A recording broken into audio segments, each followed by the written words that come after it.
Hello guys, welcome to our new class of Unity, our sixth class, and today we're going to see a little bit more about conditionals and the logical operations that we can use inside of C# in order to do something with a conditional. Okay, so what we had on the last class was operationals, like logical operationals and relational operations. So we have something like this, right?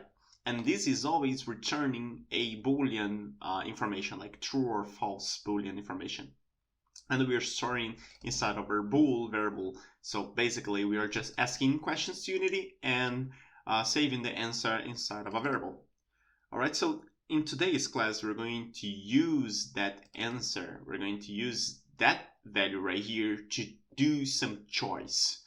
Okay, so basically, we are going to use the choice of the answer of the question that we make to Unity to apply some kind of conditional inside of the game. So basically, what we're going to do today is like using some kind of a question, and then if the answer is true, we do something. If it's not true, we do another thing. So basically, we're going to do a conditional system. If something is like, if life is over 0, we don't do anything. If it's not, we show up the game over scene or something like this. So it's a conditional structure.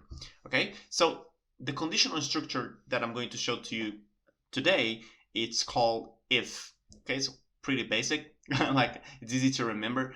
So I'm gonna write the conditional right here. First of all, I'm going to delete this script right here. So I'm going to delete this, and I'm going to create another class for this class, another script. So create C# script, and then the name is going to be condition. Okay, so, and of course, as it is a new script, I'm going to remove from test the one that we just deleted, and I'm going to apply again to the test. All right, so okay, so basically let me open the script. Okay, so we have this conditional, the template that we always see when we create a new script. So yeah, basically what I'm going to do right here is just keep in mind that we're going to use all the knowledge from last class. So the if structure, it's not hard. It's just that it uses a lot of concept that we saw before. So we're going to use them all in kind of a snowball effect in order to make conditionals that make sense. Okay, so first of all, what I'm going to be doing right here, it's basically I'm going to create a new variable called life. Okay, and life is going to be equal to 100, right? And then we can do the if structure in any kind of function. So we can create the if inside of start and create if inside of update. Makes more sense in this case, in this example, to create in update. But just keep in mind that this is structure you can create inside of any function. Okay, so I'm going to create inside of update. So the structure of if is something like this. If, open and close parentheses, open and close key brackets. Okay, so this is the structure of an if. We have if and the parentheses and then key brackets. Inside the parentheses, we're going to put our relational operation or our condition. So basically, everything that we learned from the last class, we're going to use inside of this parenthesis. When we said something like result is going to be equal, and then we have a condition, this condition will be inside of this parenthesis right here. Okay, I think it's going to be more clear when I show as an example. And then inside of the key brackets will be whatever happens if that condition it's returning true. Okay, so basically, just as an example, I can say if, and then the condition inside of parentheses could be something like life it's over than 0. Okay, so that's a conditional. If that's true, it's gonna enter the if. So it's gonna execute everything that exists in between the key brackets. Okay, so what I'm going to do right here, it's a very simple thing, but we can go wild with it. I'm just gonna put debug log and that I am alive. Okay, so very basic command. but you could put anything. And you can even put more than one command. You just need to skip a line. The thing is, it's going to execute everything that is in between the key brackets. So if the something inside of the parenthesis is true, it's entering the if and it's going to execute every single line that exists in between the key brackets. All right, so let's test it. And of course, remember, it's on update. So this is going to be executed every single frame. Okay, so I'm going to save this. And then it's on test, life is equal to 100, so of course it's over 0. It should enter the if and debug the line. So I am alive right here, okay, printing a lot. All right, okay, so I know that the if is entering. That's true forever, basically, because the information from life doesn't change, but we can make it change. So what I'm going to do is, every single frame, I'm going to say that life is going to decrease by 1. And then I'm going to see if that's entering the if. If it is, it's going to execute that. If it's not, it's just going to ignore the if. So it's not going to enter the if. So I'm going to save, and you're going to see that it's only going to print I am alive probably 99 times. Okay, because that's enough to decrease the life until it's not over 0 anymore. So life is going to decrease, and every single frame that it's over 0, it's going to print I am alive. But at some point, this life is not going to be over 0. It's going to be equal to 0 and then under 0. So at this point, it's not going to execute whatever I have inside my if, because it's not entering the if, because life, it's not over 0, or in other words, the condition is false, so it's not entering the if. So I'm gonna play this, and you're gonna see with your own eyes. Like, life is going to decrease. I am alive, and then only 99. I don't have more than this because life is negative. All right, so it's not true. Okay, so the if, it's checking every single frame, and life is a variable, so it is changing the value. It's not a constant. And we can have all the functionalities that we saw in the last class. Okay, that's important. Like, we can use everything. So basically what I can do, I have life needs to be bigger than 0, and life needs to be lower than 50, let's say. So when it starts with 100, it's not gonna enter the if, because it's over 50, so it's not gonna enter this condition. So it's only going to print when life it's under 50 and over 0. So what I have here, it's exactly what we saw in the last class. Is a relational operation with a logical operation right here. So they work together. And we're going to use that a lot when you're doing a game, because most of the time the conditionals are made with more than one conditionals, like with more than one questions. So it needs to be true to both in order to enter the if in this case. So I'm going to play the game again, and you're going to see that that's the case. So it's not going to print until it's in between 0 and 50. Okay, pretty fast. And of course, 49. There are only 49 frames where it's in between 50 and 0. Okay, does it make sense? I hope it does. I'm going to remove that part right here, just because if your life is over 0, you're alive. Basically, it does not need that condition of 50.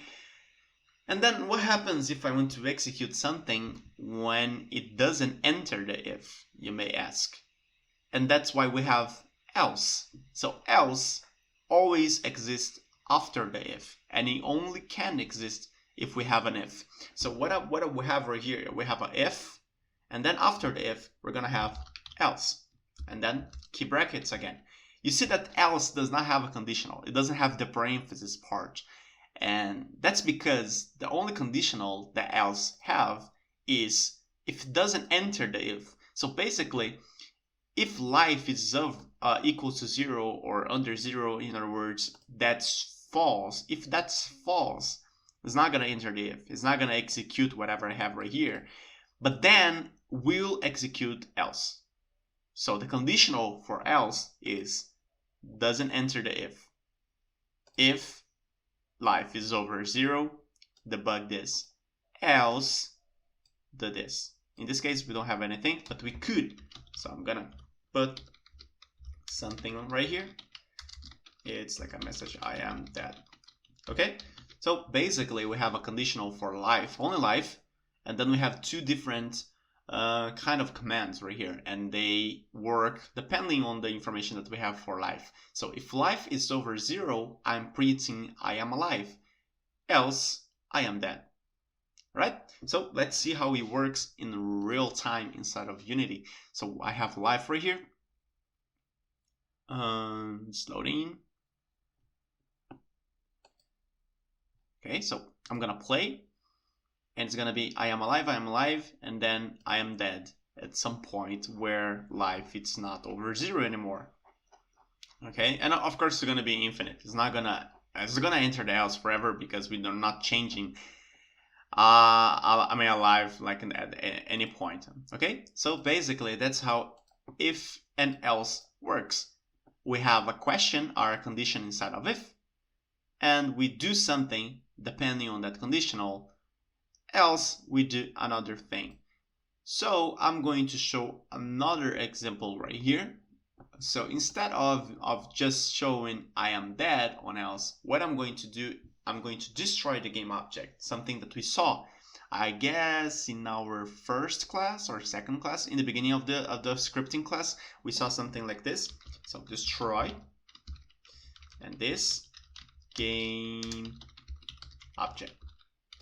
Okay, so basically, if life is not over 0, if it's equal to 0 or even under, I'm going to destroy the game object.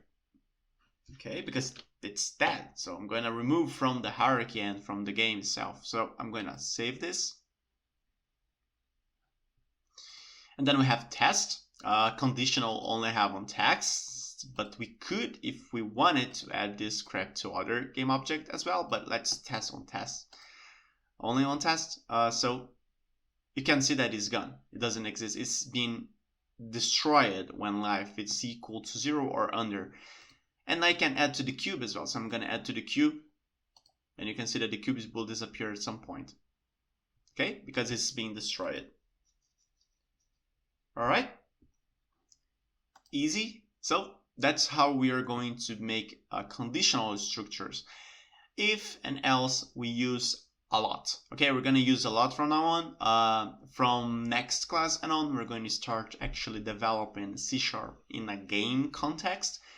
So we're going to be, I think it's going to be more visible, this kind of stuff. But we're going to use if and else for everything. That's how we use conditionals inside of the computer, inside of C#. And that's how we make something happens when something is specific. So like, that's how I make game over show up when life is under 0, or I make the player score a point when it hits something. So it's always if and else. So this is why this structure is very popular, and we're going to use this a lot when we start making games from the next class. Okay, one thing right here, just a small detail that you can take a look, is that usually you can have the key brackets like this, or you can have them like together with the if, like this. Doesn't really make any difference. I guess I like to use this way just because I think it uses less lines, but doesn't really matter. If you prefer to use in that way, you can do it. Like it's not gonna change anything inside of the script or in a way that the computer reads it. So okay, so we can use that way. I just think that's smaller and more good looking to use that way, but anyway, you can choose whatever way you want. All right, so yes, okay, so that's if and else. We're gonna use a lot. That's basically it. That's not hard, but we're gonna use with a lot of conditional. So last class is even more important than this class, because usually if it's a little bit hard because people don't understand this part of conditional, right? So just keep in mind that you're gonna use everything that we learned until now. Just make sure that you understand everything. Okay, so another thing that I wanted to show to you guys in this class is something called vector tree. Okay, that's another thing that we're going to use a lot inside of Unity. Okay, that's something from Unity. It only exists inside of Unity.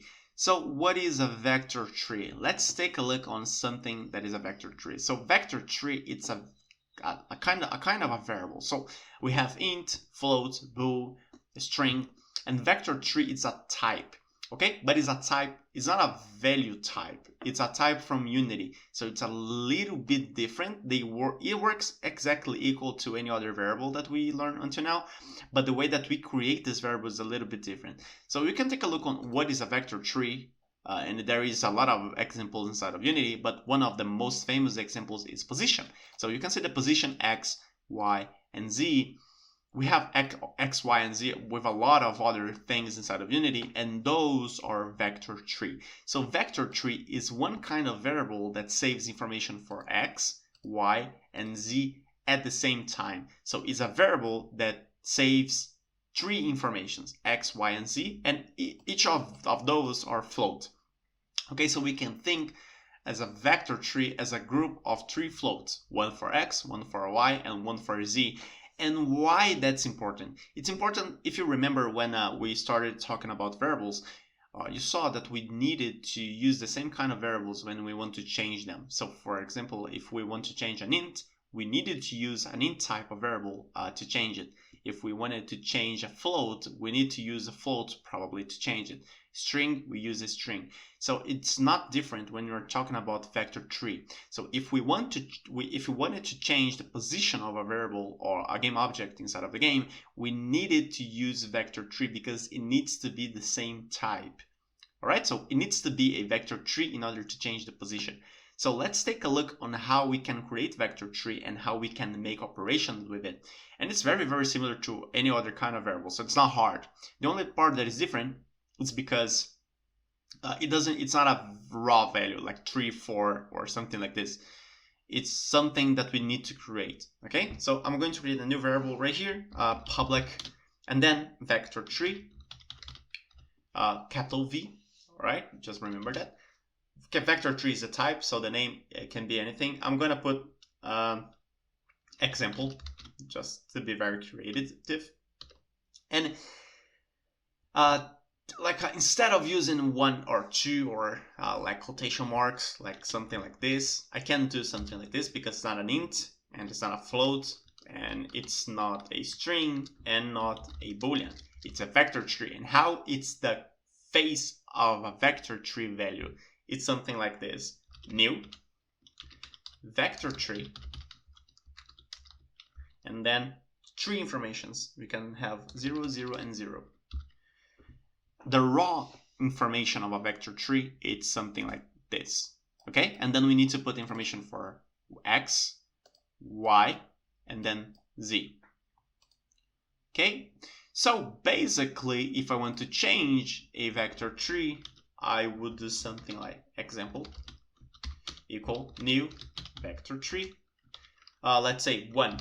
Okay, I want to have 1, and I could have 2 or 3 or 4, doesn't really matter. Remember that it's a float, so it means that I can use like a decimal numbers right here. Okay, we can use any kind of information right here, float information. So that's our vector tree. If I save it right here, you could see we have on cube and test, so you could see example equals to x, y, and z, and when I have start, it's gonna change to this information that I put right here. Okay, so if I play, you see that it's gonna go with that random numbers that I put inside of start. All right, so it works exactly equal to any kind of variable. The only difference is that I need to put in that way. I need to type in that way: new vector tree, parenthesis, and then put the information, change it by comma, okay, x, y, and z, and then semicolon right here.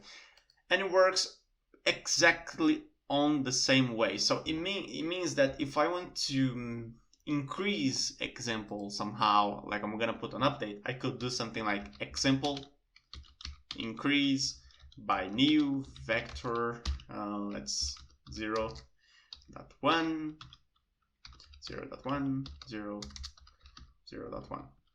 So I'm going to increment the example by 0.1 every single frame.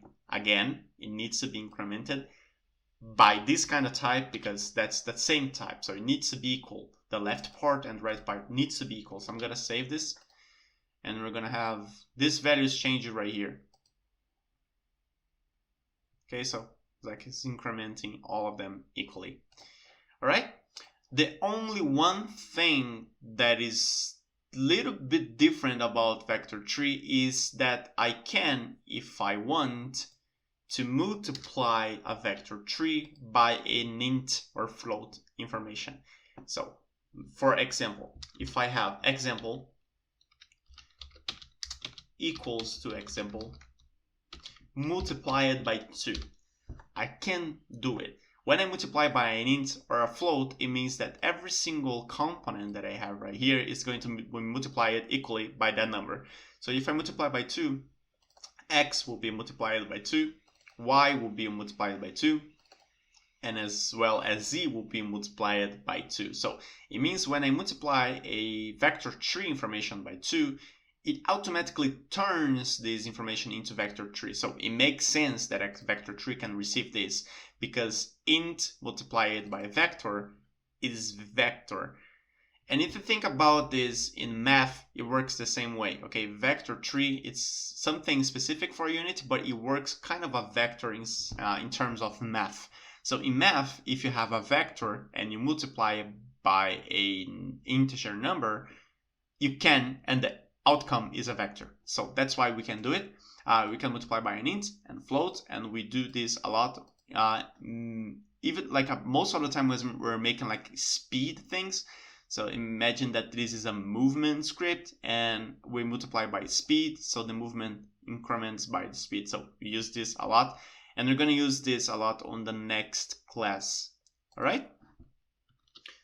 So yeah, basically vector tree is that way. You can increment, decrement, multiply, do everything that we do with a normal integer. Just keep in mind that it needs to be, the outcome needs to be integer. I can multiply by an int, but I can't sum by an int. I can do something like this. Okay, you can't. You only can sum vectors with vectors. You can multiply a vector by an integer, but you can sum a vector and an integer number in a way that makes sense. It doesn't make sense. So we add vector tree with another vector tree. That's how it works. And we can increment the way that we are doing in update. Okay, so vector tree, use this a lot. We use this a lot. And we can even now change some kind of information right here, and that's what we're going to do on the next class when we start doing our game. We're gonna change the transform position by an amount, and this will show inside it's gonna be visible for us, this kind of outcome. Okay, because we're gonna change the vector tree of the position. All right, so yeah, we have vector tree right here, and we have NIF. And just as a general example to this class, what I'm going to do is basically create a vector tree, and I'm gonna put position new vector tree 0 0 0. And what I'm going to do on update is I'm gonna create another vector tree. So basically we're gonna have another vector tree right here that is going to be goal is another position, and the position is vector tree 10 10 10 and 10. So that's another position in the space. So I can have if position is equal to goal, so it makes sense if they are equal. If they are equal, what I'm going to do is debug log you reached your goal. Okay, something like this. So if position is equal to goal, I will have you reached your goal. Else, what I am doing is going to be position is going to increment by a new vector tree f. So it's basically I have position from 0 0 and 0, and I have a goal that is 10 10 10. And if the position is equal to the goal, it means that I arrived at my goal. So I'm going to print inside of the Unity, you reached your goal. If it's not on the goal, basically what I'm going to do, I'm going to increment by a new vector 1 1 1 until it reaches your goal. So it's only going to increment if it doesn't enter the if, so if it's different. Okay, so I'm gonna save. All right, so at the beginning does not have the goal, and then you reach your goal, and basically it's going to stop incrementing when you have arrived at the goal. It's not gonna enter the else. It's not gonna arrive at the goal anymore. Okay, just a very quick example using vector tree and if. I hope you guys understand what I'm doing right here. If you don't, just take your time, read this script, but think a little bit.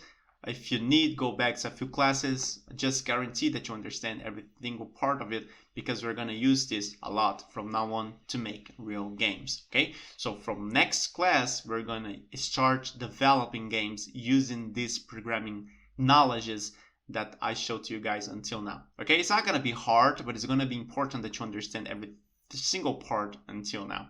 Okay, so thank you very much, guys, and I see you on the next class where we're going to start developing a real game with C#.